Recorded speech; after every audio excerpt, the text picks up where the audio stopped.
شاید ہسٹری کے ناظرین کرام السلام علیکم۔ ناظرین کرام، سلطان ابراہیم سے متنفر ہو کر پنجاب کے امراء نے بابر کو کابل خط لکھا اور اسے ہندوستان پر حملہ کرنے کی دعوت دی۔ سکندر لودھی کا بھائی عالم خان بذات خود اس مقصد کے لیے کابل گیا۔ بابر نے عالم خان کے ساتھ اپنے چند امراء کو حالات کے جائزے کے لیے بھیجا۔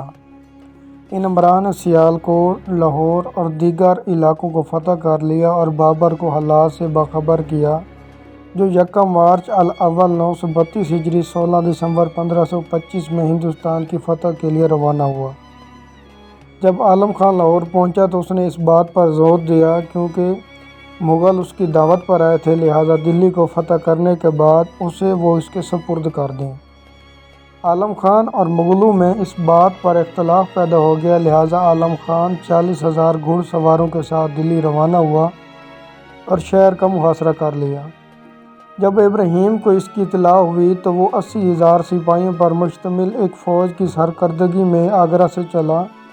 عالم خان نے دلی کا محاصرہ چھوڑ دیا اور ابراہیم سے جنگ کے لیے تیار ہوا۔ اس نے ایک شب خون مارا اور ابراہیم کی فوج کو تتر بتر کر دیا، لیکن ابراہیم جو 5 یا 6,000 سپاہیوں کی ایک جماعت کے ساتھ خیمے سے بہر مقیم تھا، صبح کو عالم خان کی فوجوں پر حملہ کر دیا اور عالم خان کو شکست ہو گئی اور اس کے بیشتر سپاہیوں کو بھی مار ڈالا۔ اسی اثناء میں بابر لاہور پہنچ چکا تھا۔ دولت خان اور غازی خان اپنے وعدے سے پھر گئے۔ میر خلیفہ نے عالم خان کو اس بات پر آمادہ کر لیا کہ وہ اس کے ساتھ ہو جائے۔ بابر نے اس کا خیر مقدم کیا۔ بعد میں دولت خان اور دلاور خان بھی آ ملے۔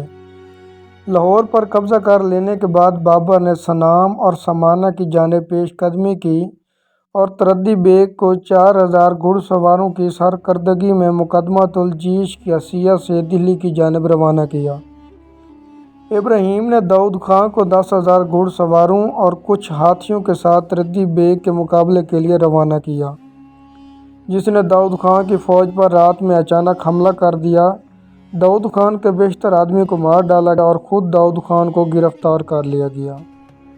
جب ابراہیم خان کو داؤد خان کی شکست کی خبر موصول ہوئی تو اس نے بذات خود روانہ ہونے کا فیصلہ کیا اور 1,00,000 گھڑ سوار سپاہیوں اور 5,000 ہاتھیوں کی ایک فوج اس کی ماتحتی میں روانہ ہوئی۔ اس کے علاوہ باپیادہ فوج کی ایک بڑی تعداد اور آتشی اسلحے وغیرہ بھی تھے۔ بابر کی کارگر فوج 8,000 سپاہیوں پر مشتمل تھی، لہذا اس نے جلد ہی یہ سمجھ لیا کہ لودھی فوج کو زبردست بالادستی کو غیر مؤثر بنا دینے کی صرف یہی صورت تھی کہ کسی ایسے مقام پر جنگ لڑی جائے جو اپنی جائے وقوع کے اعتبار سے اس کے موافق ہو اور سواروں اور توپ کے دستوں کے ایک مؤثر اشتراک کو کام میں لایا جائے۔ بابر نے کامیابی کے ساتھ یہ دونوں مقاصد حاصل کر لیے۔ ابراہیم کی فوجیں ٹھیک پانی پت کے جنوب میں تھی۔ مغل فوج 2 منزلوں میں آسانی کے ساتھ شہر پہنچ سکتی تھی اور پانی پت کے گھروں اور عمارتوں کو اپنے داہنے بازو کے لیے بطور پناہ استعمال میں لا سکتی تھی۔ بابر نے احتیاط کے ساتھ اپنی فوجوں کی تربیت کا منصوبہ بنایا۔ خام چمڑے کی رسیوں سے بندھے ہوئے تقریباً 7 چھکڑوں کو کام میں لا کر اس نے اپنے کمزور محاذ کو کثرت تعداد کے دباؤ سے بچایا۔ ہر 6 یا 7 چھکڑوں کے بعد ایک دفاعی دستہ تھا جو توپ خانہ کے 2 ممتاز افسروں استاد علی اور مصطفیٰ کی عمومی نگرانی میں بندوقچیوں توپچیوں کو متعین کیا گیا تھا۔ یہ تمام تیاریاں کرنے کے بعد بابر 2 منزل آگے بڑھا اور 12 اپریل 1526 کو پانی پت کے شہر جا پہنچا۔ شہر نے اس کے دائیں بازو کو حفاظت مہیا کی اور بائیں بازو کی حفاظت ایک خندق کھود کر اور کٹے ہوئے درختوں کی آبادی کی تعمیر کے ذریعے کی گئی۔ دفاعی پشتوں اور چھکڑوں کی ایک قطار کے ذریعے قلب لشکر کو تقویت پہنچائے گی، لیکن صف میں کچھ دوری پر خالی جگہیں چھوڑ دی گئی تھی جو اتنی چھوٹی تھی کہ 50 یا 100 گھڑ سواروں اس میں سے نکل کر حملہ کر سکتے تھے۔ ناظرین کرام، چھکڑوں کی قطار دفاعی سے زیادہ ایک جارحانہ تدبیر تھی۔ اس کا مقصد یہ تھا کہ دشمن کی صفوں کو ایک لمبے محاذ پر الجھائے رکھا جائے تاکہ اس کی فوج کے دونوں کناروں پر بآسانی سے حملہ کیا جا سکے۔ توپچیوں اور بندوقچیوں کے لیے یقیناً اس نے ایک پناہ گاہ کا کام کیا، لیکن اس کو کسی بھی اعتبار سے ایک قلعہ نہیں کہا جا سکتا۔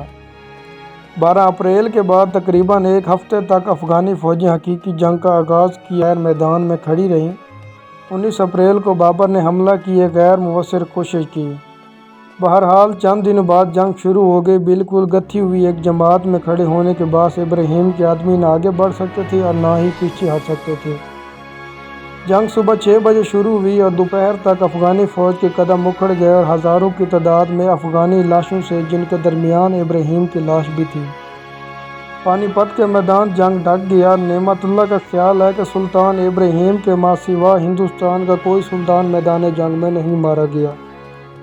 دلی کی سلطنت، جس کی پیدائش 1192 میں ترین کے میدان جنگ میں ہوئی تھی، اس نے 1526 میں چند میل دور پانی پت کے میدان میں اپنی آخری سانس لی۔ ناظرین کرام، امید کرتے ہیں آپ کو یہ ویڈیو اچھی لگی ہوگی۔ اگر ویڈیو اچھی لگی ہے تو برائے مہربانی ہمارے چینل کو لازمی سبسکرائب کریں، بیل آئیکن اور گھنٹی کے بٹن کو لازمی پریس کر دیں تاکہ ہماری نئی آنے والی ہر اسلامک اور ہسٹری کی ویڈیو آپ تمام دوستوں تک پہنچ سکے۔